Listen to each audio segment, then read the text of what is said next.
prêtres le revendiquaient. Alors, ils ont dit maintenant, la seule façon de résoudre le problème, tout le monde veut posséder l'enfant, c'est de tirer au sort, comme à pile ou face, vous savez, lorsqu'on jette une pièce. Ainsi, ils ont tiré au sort, selon la coutume de cette époque. Et Zacharie fut désigné par le sort, car il avait beaucoup de chance, pour être le parrain de cet enfant. Et il y a eu des discussions, comme toujours dans ce genre de circonstances. Vous savez, quand vous jetez le dé et qu'il tombe sur le 6, l'autre dit non, non, tu as triché. Vous savez, tu as fait ceci, tu as fait cela. C'est la nature humaine. Il y eut donc une dispute sur la façon de jeter le dé. Alors, le Dieu Tout-Puissant le rappelle à Mohammed et, en d'autres termes, nous en informe. Comment peux-tu savoir tout ça, Mohammed? Comment t'est venue une telle connaissance? Tu n'étais pas là quand ils ont tiré au sort avec les flèches. Et pas davantage quand ils ont contesté le résultat. D'où te sont venues ces connaissances? Alors, Dieu Tout-Puissant, en lui montrant, nous certifie que cela vient de lui-même, que cette connaissance lui a été donnée par Dieu. Mais nos frères chrétiens diront non, cela ne vient pas de Dieu. C'est la propre invention de Mohammed, sa propre création. Le Coran, voyez-vous, parce qu'ils ne croient pas dans cette révélation. Ils disent que la Bible est la dernière et définitive révélation de Dieu.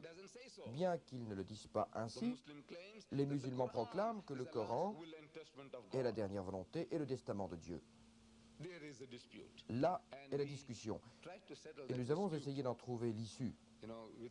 Vous savez, en considérant la Bible, lundi dernier, le lundi 3, à Bâton Rouge, un débat a eu lieu entre moi et mon frère Jimmy Swaggart, un des plus éminents évangélistes du monde occidental contemporain. On peut le voir sur pas moins de 700 stations de télévision, et comme il le dit dans son propre livre, sur des milliers de chaînes câblées. Il est le plus remarquable personnage de la chrétienté aujourd'hui. Une personnalité étonnante, des gens charmants, lui et sa femme. Je les ai rencontrés tous les deux, et tous les deux me sont très chers. Nous avons eu cette discussion. Et je comprends, il m'a été donné de comprendre, vous serez réduit en regardant quelques chaînes de télévision dans votre ville diffusant ces programmes, très bientôt par le ministère de Jimmy Swaggart. Mais maintenant, arrivons au sujet à propos de l'image de Jésus-Christ dans le Coran. Dieu dit, c'est de moi à vous. Les chrétiens disent non, c'est l'invention de Mohammed. Donc, analysons ce que je viens de vous lire. Vous trouvez au tout premier verset que je vous ai lu, Dieu le Tout-Puissant nous dit, à travers Mohammed, il nous dit que Marie avait été une femme choisie par Dieu Tout-Puissant entre toutes les femmes de toutes les nations. Cela est précieusement conservé dans le Coran. Marie, la mère de Jésus, une femme parmi toutes les femmes de toutes les nations. Alors une question se pose. Pourquoi Mohammed avait-il une telle chose? Savait-il une telle chose? Qu'il honore la mère de son opposition? Si c'est ainsi, c'est impossible. Mohammed appartient à la même confraternité des prophètes de Dieu. Moïse, David, Salomon, Jésus, Mohammed, la fraternité des prophètes. Mais si l'on considère le point de vue chrétien, Mohammed est un opposant. Il est un défi à l'intégrité et à la position de Jésus. Et maintenant, cette personne annonce au monde, musulmans aussi bien que non musulmans, que Marie, la mère de Jésus, a été choisie parmi toutes les femmes de toutes les nations. Et cela, il le dit en tout premier à son propre peuple. Parce que Mohammed, vous l'admettez, était arabe. Il n'était pas indien. Je suis indien, d'origine indienne. Je viens d'Afrique du Sud. Nous avons quelques frères soudanais, quelques frères malaisiens, d'Indonésie en Malaisie. Mais ce n'est pas à eux qu'il parlait. C'est à son propre peuple, les Arabes. Et il leur disait qu'aucune femme arabe, même pas sa propre mère, ou son épouse, ou sa fille, n'avait été choisie entre toutes les femmes de toutes les nations. Mais Marie, la mère de Jésus, la mère de son rival. Et je demande aux gens, les missionnaires, s'il vous plaît, tenez compte de cela. Pourquoi un Arabe aurait provoqué les autres Arabes en leur disant qu'une Juive appartenant à une nation qui les a regardés de haut pendant 3000 ans, une nation qui a méprisé les Arabes pendant 3000 ans, ils continuent à dire d'Abraham, notre père, qu'il avait deux femmes, Sarah et Hajira. Ils disent Sarah et Agar. Et ils disent que Sarah était sa femme légitime et que Hajira était une captive, une esclave. Et ses enfants, ils persistent désespérément à les décrire comme les Hajiriennes, les enfants de Hagar, Hagariens. Hagarien est un terme nouveau qu'ils ont inventé, les missionnaires. Et dans leur livre maintenant, ils disent que l'islam n'est pas l'islam. Islam, qui signifie une religion de paix, ils disent que c'est le hagarisme. Vous savez, une religion tirée des enfants d'Hagar, l'hagarisme. Voilà comment ils nous appellent. Les Arabes sont des Hagariens. Et la religion de l'islam est le hagarisme. Ils méprisent les Arabes comme les enfants de cette captive, cette esclave. Et encore aujourd'hui, les Juifs méprisent leurs cousins, les Arabes. Ils continuent à nous regarder de haut. Depuis 3000 ans, ils méprisent ces gens. Et pourtant, ce puissant messager de Dieu, il honore cette Juive. Je vous le dis, tenez compte de cela. Pourquoi un Arabe sortirait-il de son droit chemin? Il sort du droit chemin pour provoquer son propre peuple et honorer une Juive. Expliquez-moi ça. À moins d'avoir reçu un ordre de très haut, parce qu'au plan humain, si l'on considère le point de vue humain, pourquoi il n'y a pas de meilleure femme que ma propre mère, ou ma fille, ou ma femme? Pourquoi la vôtre? Ma rivale, mon opposé, pourquoi? Et cela continue au verset 45.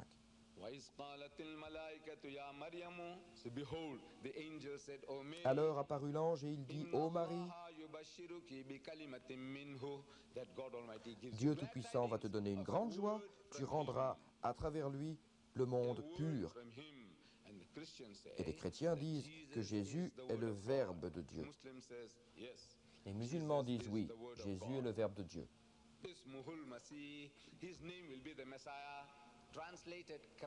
Le nom sera le Messie, traduit par Christ. Jésus, fils de Marie, honoré dans ce monde maintenant et à jamais, en compagnie des plus proches de Dieu.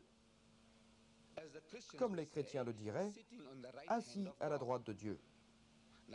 Mais maintenant, nous les musulmans, serions d'accord avec cela, mais qualifier cela en prétendant qu'à la main droite de Dieu ne signifie pas de façon physique, encore moins géographiquement, parce que Dieu est esprit. La Bible dit, Dieu est esprit, et ceux qui l'adorent doivent l'adorer dans la vérité et en esprit, pas dans la forme, l'aspect ou la taille. Un être spirituel qui pénètre l'univers entier. Toutes les choses et les situations que l'on peut imaginer, il y est en toutes choses et n'importe où. Alors, où est sa main droite? Ceci est, non, cela signifie qu'en position, dans sa stature, il est au plus près de Dieu. Vous voyez, si l'on considère en termes orientaux une personne à droite de ma main, cela signifie que c'est une personne à qui je demande son avis. Mon directeur, mon président, ou mon premier ministre à ma main droite serait assis à ma main droite. Il pourrait aussi bien être assis derrière moi, mais il est assis à ma main droite, une place importante. C'est la position de Jésus, en compagnie des intimes de Dieu. Et il parlera aux gens, enfants et adultes. Il sera toujours en compagnie des justes. Quand la bonne nouvelle fut donnée à Marie, mère de Jésus, elle a répondu naturellement qu'elle n'était pas mariée à cette époque. Je ne sais pas si ensuite elle s'est mariée. La tradition islamique ne nous dit rien de sa vie avec Joseph, le charpentier. On ne nous apprend rien sur leur relation. Mais nous savons, comme cela nous a été dit, qu'à cette époque, elle n'était pas mariée. Donc, elle a répondu tout simplement, elle a dit au Seigneur, comment pourrais-je avoir un fils quand aucun homme ne m'a touché, ni physiquement, ni sexuellement? En réponse à cela, l'ange dit, même ainsi, Allah crée selon sa volonté.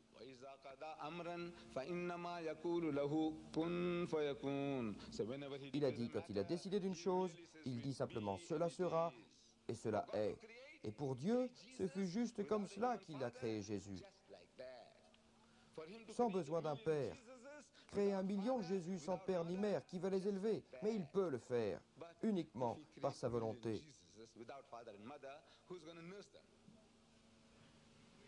Il peut créer 1 million de Jésus sans père ni mère. Des millions d'Adam sans père ni mère.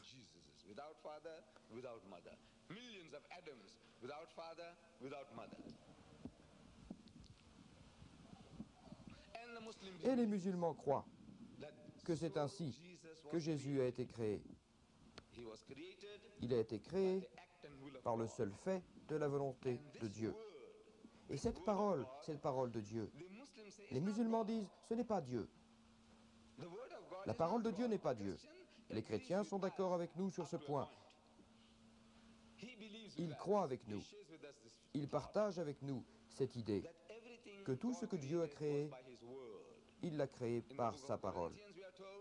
Dans le livre des Corinthiens, on nous dit, par notre foi, nous savons que le ciel et la terre ont été créés par la parole de Dieu et que nous, ce que nous voyons, vient de l'invisible. En d'autres termes, c'est par les forces invisibles, la volonté et le plan de Dieu que les choses ont été portées. Ainsi, les chrétiens sont d'accord pour dire que cela s'est passé ainsi. Dieu a créé, comme au début dans le livre de la Genèse, chapitre 1, il a dit aussi que la lumière soit, et la lumière fut. Il dit, maintenant vous dites cette parole, nous ne faisons pas d'exception. Ce qu'il dit, il le dit et il en est ainsi. En d'autres termes, il le fera. C'est notre langage humain. En d'autres termes, nous disons, il a dit, mais pas avec une bouche comme la mienne. Il n'a pas prononcé les mots soleil et le soleil prit naissance. Lune et la lune prit naissance. Galaxie et hommes et les animaux et les plantes et des millions de choses dont il a prononcé les mots, ce qu'il veut. Non, Dieu n'a pas agi ainsi. Il l'a décidé et les choses ont pris naissance. Mais dans l'esprit limité des hommes, nous disons, il a dit. Chaque chose découle de ses paroles. Alors nous affirmons que le mot Dieu, ce n'est pas Dieu. De même que ces mots ne sont pas moi. Ils sont miens. Je dis livre, c'est le mot que j'ai prononcé. Ce n'est pas un livre. Je dis stylo, ce n'est pas un stylo. Vous voyez, ce sont vos mots et vous êtes deux choses distinctes. Ainsi, Dieu et les mots qu'il prononce sont deux choses différentes. Ce sont les siens, mais ce ne sont pas lui. Le chrétien est d'accord dans l'ensemble, sauf qu'il fait une exception maintenant.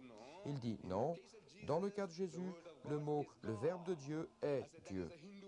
J'ai dit que c'est une pensée hindoue. C'est en effet une philosophie hindoue, la philosophie de mes ancêtres, qui était hindoue. Ils croient que le Verbe de Dieu est Dieu.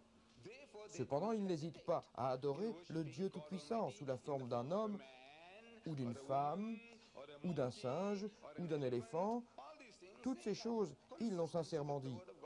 Voyez, le Verbe de Dieu est Dieu. Voyez-vous, Dieu dans la vache? Je dis, bon, d'accord, Dieu est là, il est omniprésent.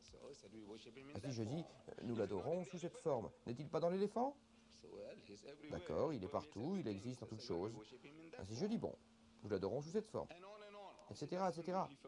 Vous voyez, c'est hindou. L'hindou philosophe. La logique est excellente, sa logique est excellente, mais maintenant, c'est de la philosophie hindoue. Le Verbe de Dieu est Dieu. Le chrétien est d'accord, sauf cette exception. Non, dans le cas de Jésus, son Verbe est lui. Nous disons non, son Verbe n'est pas lui. Vous voyez, c'est le sien, mais ce n'est pas lui. Maintenant, l'idée que Dieu a créé Jésus de sa propre volonté, son Verbe est unanimement accepté dans l'islam. Vous voyez, l'islam se trouve être la seule foi non chrétienne qui pose comme principe pour ses fidèles de croire en Jésus.